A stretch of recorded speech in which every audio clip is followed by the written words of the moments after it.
Good day, everyone. So today, I feel very happy and honored because I'm going to prepare and I'm going to teach you one of my favorite recipes. At syempre, mas pina-special because proud na proud talaga ako na gagamitin ko itong isa sa mga paborito kong tsokolate. This is Chocolante Philippines Milk, 44%, and Chocolante Philippines Dark, 62%. Di ba nakaka-proud talaga? When people ask you, ang sarap ng produkto mo, anong ginamit mong tsokolate? Sasagot ka, it's Chocolante Philippines Dark, 62%. O di ba? With feelings, Philippines Dark, 62%. Philippines Milk, 44%. Ang bongga, di ba? Nakaka-proud that in our country, here in the Philippines, we produce fine quality cacao.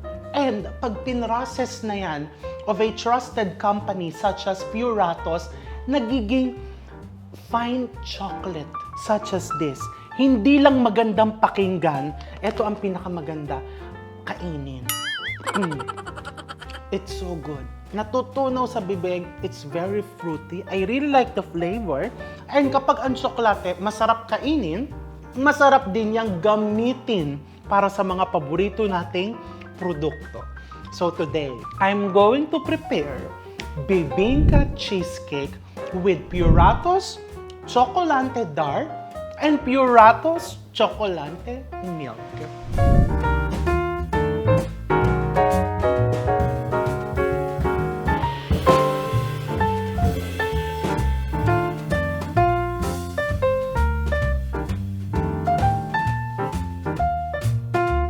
O ayan, simulan na natin. This is very easy to prepare. First, bago ko pala simulan yung batter, I have here 8-inch round pan that I've lined with banana leaf. No? Yung dahon ng saging po, kinat lang namin yan into bilog like this, na mga slightly bigger than the pan. And of course, pinainitan po yan sa kalan, sa apoy. No? Para maging pliable yung dahon ng saging. And pagkatapos niyan, maiilagay mo na yan nicely into your pan. No? No greasing needed. Para sa mga kaibigan natin living abroad. Syempre, di ba, mahirap maghanap ng dahon ng saging. You can always use parchment paper. But of course, hindi mo makukuha yung nice aroma. Kasi ang habol mo dito is the nice aroma of the banana leaf, no, na mai-infuse dun sa iyong cheesecake. But of course, kung ano meron tayo, maging masaya tayo dun. No, so, niready ko na yung aking pan. You just leave it there. Well, of course, if you want smaller bibingka cheesecake, if you want bigger, nasa sayo yan. You can adjust it according sa iyong pangangailangan, sa size ng cake na gusto mo. So, let's start first. Lalayo ko muna sa akin to. Baka maubos ko to. Let's start first by preparing the cheesecake. Very easy. I have here cream cheese at room temperature. So, you just put the cream cheese into your mixer. This is at room temperature, very important. So you can easily mix it. Ang bibingka kasi ngayon, sa totoo lang, hindi lang siya pang Pasko lang, no? All year na yung kanyang popularity. Kasi napakasarap naman talaga. And for the information of everyone, bibingka is actually a cooking technique or a cooking method. Pagka sinabi natin bibingka, you're cooking something with flame or with heat sa ilalim and sa ibabaw para makuha mo yung nice na browning. Pero ngayon, since we're making cheesecake, of course, sa oven natin siya iluluto. So you just mix this, medium speed, and then into this, I'm going to put white sugar. And aside from the dark and milk, Chocolante also has a Asia White, no? 40%. It's so fruity. Sa totoo lang, ang sarap. Pag nandito, parang kain ka lang ng kain ito, nakaka-happy na. Once the mixture becomes smooth, like this, wala ka na nakikita masyadong lumps. Di ba? Ang secret lang po dyan, wala naman talaga. Kailangan lang room temperature yung iyong cream cheese, no? Ngayon, ready ka nang maglagay ng eggs. But before that, I'm going to put the cornstarch. Why do we put cornstarch? This will help prevent, no, the cheesecake from cracking. Kasi yun yung one of the common problems or challenges when you are baking cheesecake, yung nagkakrak yung ibabaw. Diba? And tanong tayo ng tanong kung bakit. Marami pong dahilan. First, overbeating. Because when you overbeat something, you incorporate too much air. Masyadong madaming hangin na pumapasok. Matagal kang nag-mix eh. So when there's too much air in the mixture, during baking, kakawala yan. Kaya nagkakaroon ng crack. No? Another reason is sudden changes in temperature. So for example, yung oven mo, masyadong malakas. And napansin mo, ang lakas pala ng oven ko, hihinaan ko siya. Pag nalito yung cheesecake, no, sudden changes dun sa init sa loob ng oven, there's a possibility na mag-crack din yung cheesecake mo. Or over-baking. Naiwan mo. Naging busy ka. Nakalimutan mo may nakasalang ka pala. Pagka na-overbake na yan, too much loss in moisture will lead to cracking. So, nangyayari talaga yung mga bagay na yan. Pero wag ma-stress kasi kahit naman mag-crack ng konti yan, me what I do, hindi naman po ito pandadaya, pero kailangan kasi palaging positive ang ating outlook in life. Especially in the kitchen, tinatakpan ko na lang ng cheese. Diba? But putting the cornstarch, makakatulong to na maiwasan yung mga ganyang bagay-bagay sa iyong cheesecake. So, let's put the cornstarch. You can also use flour, by the way. Kaya lang ako hindi naglalagay ng flour, gawa ng medyo minsan naglalasang harina yung cheesecake. And then I'm going to put the eggs one at a time. There are many reasons kung bakit one at a time ang paglalagay ng itlog. And para sa akin, ang pinaka-importante ay para hindi siya tumalsik. O, di ba? Dahil magiging makalat pag tumalsik ang itlog sa paligid. So, you put it one at a time. And of course, another important reason is for proper incorporation. Para hindi nabibigla yung cream cheese na bigla mo na lang ibubuhos yung napakaraming itlog, no? Pagka nabigla siya, there's always a chance of curdling, yung nagtutubig.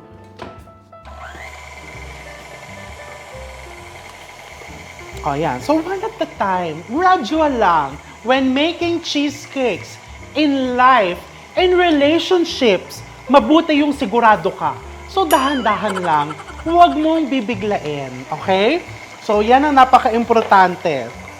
Pagka smooth na, tsaka ka maglagay ng isa pa. Huwag kang pabigla-bigla. Pag pabigla-bigla ka kasi, magka-curdle, maghihiwalay. Okay? So, kailangan dahan-dahan ka lang at kailangan laging sigurado ka. O, diba? So, you put the third egg because very smooth na yung aking cheesecake batter. Okay, I'm going to put the fourth and last egg. And then I'm going to scrape the gilid. And then into this, I'm going to put coconut cream. 1 cup of coconut cream. I'm using canned coconut cream, but of course, you can also use the kakanggata, unang piga. Ito yung magbibigay ng exotic flavor sa iyong cheesecake. And of course, because this is a Filipino-inspired dessert, no? Talagang napakabongga kapag nilagyan natin ito ng ating Philippines dark and Philippines milk chocolate. So my cheesecake batter is ready. Now, I'm ready to assemble it. Napakasimple. So first, you want to make sure no? Na walang butas yung dahon ng saging, no? Kailangan talagang smooth. And then I'm going to put around half of my cheesecake batter. And then, don't worry, no? If mapapansin mo na parang hindi siya nagfa-flatten, huwag mong pilitin na talagang lumatag yung dahon ng saging. Because yung weight ng batter mo, including itong mga ilalagay nating filling, ifa-flatten yan yung ilalim. Huwag mong pilitin. Kasi pag pinilit mo, pwedeng mapunit yung dahon ng saging and maglilik yung cheesecake sa ilalim ng pan. No? I'm going to put some cheese. This is just plain processed cheese. And then a handful, diba? Generous amount of my Chocolante dark chocolate. 62% Philippines dark. And a handful of my Chocolante Philippines milk. 44%. And lagyan mo din ng salted egg. Nako, bonggang-bongga yan. Pagka hiniwa mo yan mamaya, pagluto na, super bongga. And then, takpan mo ng cheesecake ulit.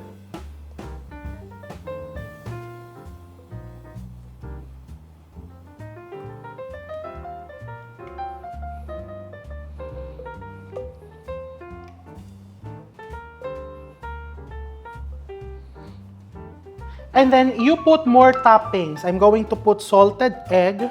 Don't worry, dyan sa ko umapaw ng konti. Don't worry about that. So, this dessert is a statement, no? Na talagang classic Filipino desserts or snacks such as the bibingka, you can upgrade it into something world-class. Na talagang may pagmalaki mo, no? If you use quality and trusted ingredients and methods. So talaga ngayon, looking forward ako sa finished product because excited talaga ako dun sa balance na ibibigay nung dark chocolate and nung milk chocolate. And of course, because the cacao are sourced, proudly sourced dito sa ating bansa in the Philippines, talagang nagmamatch yung kanilang flavor profile.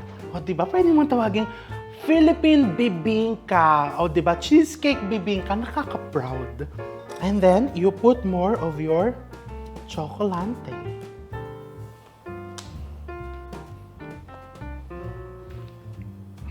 And then, isasalang mo lang yan, no? Bain-marie. When you say bain-marie, ilagay mo yung pan in another pan and then lagyan mo ng konting tubig.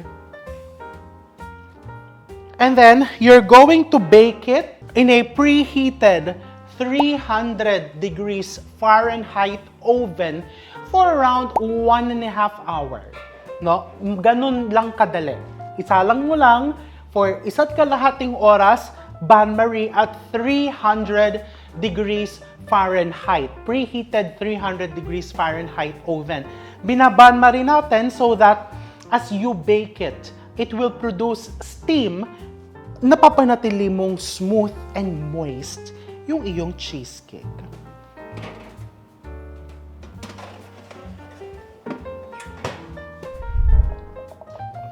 To make our experience extra bongga, I'm making here a special exotic hot chocolate. Ano yon? So I'm using coconut milk.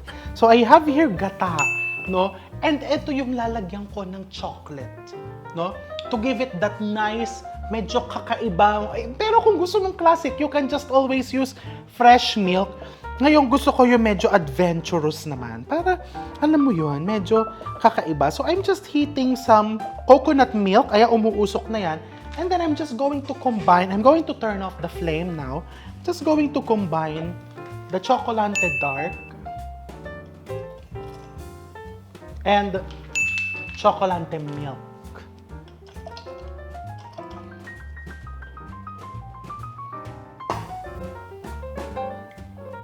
Some people kasi, no, hindi nila masyado na-enjoy yung bitterness ng chocolate. Pero kasi sa akin, alam mo, okay lang na chocolate ang bitter, wag lang light. 'Di ba? But of course, sa ibang tao na ayaw nilang bitter yung kanilang hot chocolate, pagsamahin mo yung dark and pagsamahin mo yung milk. You want to do that because you want to get the fruitiness, the acidity of the dark chocolate. Pag pinagsama mo yan, trust me, it's super bongga. So ngayon, tiktikman ko. Nalagay lang ako ng konti dito. And look how thick is that. By the way, I'm using canned coconut milk. So good. If you find it too thick, pwede mong bantuan ng konting hot water. Isa pa nga, alam mo yun, nandun yung richness is not only coming from the chocolate, but also from the coconut milk. And alam kong bonggang-bongga ito with the bibingka. Bonggang-bongga with the bibingka cheesecake. Okay, so let's set that aside. Allow me to dress. Napakadali lang po nito. Ayan, iaangat mo lang na ganyan. O, ayan na siya. See? Ganyan lang kasimple. Hindi ko nagugupitin to because it adds to the rustic feel nung iyong dessert. Hindi ko natatanggalin yan. Bahala na yung kakain. And I have here some melted chocolate, dark chocolate. You can just drizzle it, but what I'm going to do, I'm going to put it in a piping bag. So this is just melted chocolate, dark. Pwede din naman milk. Actually, ito parang gusto kong gupitin kasi parang masyado siyang mataas. Parang mangibabaw yung ilalagay kong chocolate, di ba? And also this side. Okay, so you just drizzle it like that.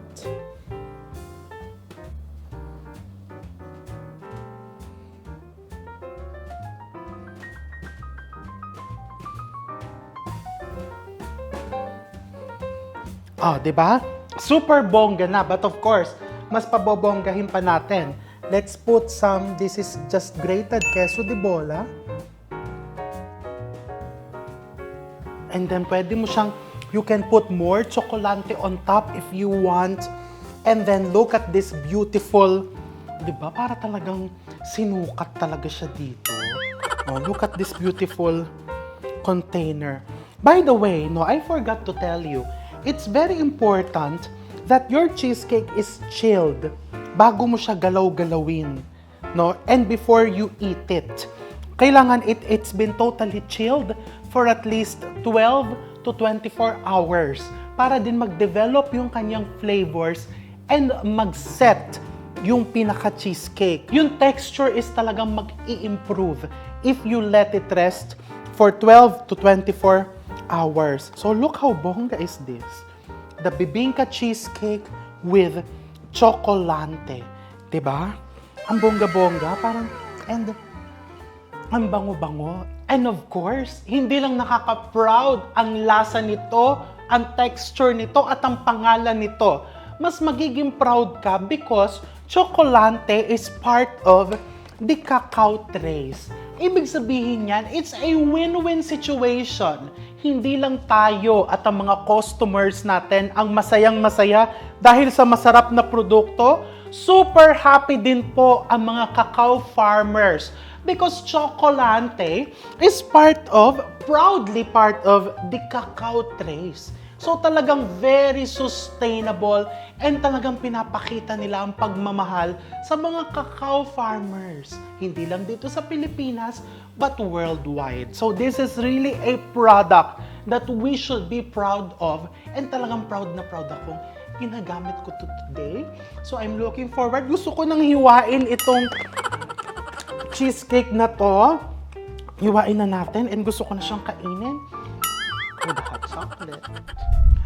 Of course, my favorite part, ito, tikman na natin.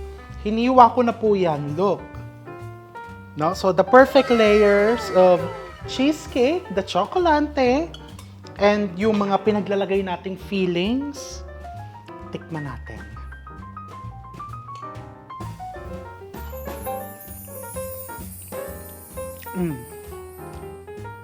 It's well balanced because the creaminess of the cheesecake, the saltiness of the salted egg, nangingibabaw lahat when blended with the two types of chocolate na nilagay natin sa loob and sa ibabaw. Yung bite ng chocolate, ayan o, makikita mo yung mga buo-buong chocolate na nasa gitna ng cheesecake.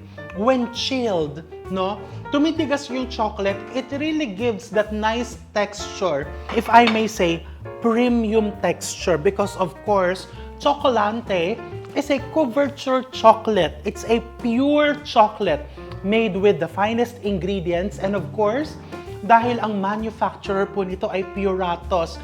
Puratos is a trusted company na gumagawa ng chocolate for so many years. Hindi lang pala basta-basta chocolate.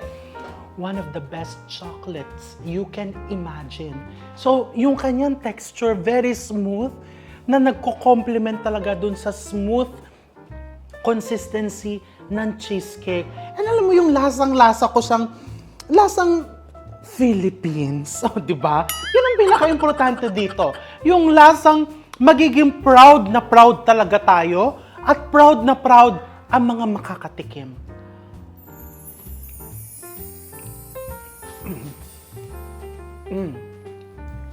Remember, dalawang klase nilagay natin, the milk and the dark, and I can really taste it. The bitterness of the dark chocolate, the sweetness and the creaminess of the milk chocolate. So, ano pang hinihintay mo? Gumawa ka na? Because this dessert, hindi ka lang mapapasaya nito, magiging very proud ka pa. Thank you so much and I'll see you all soon.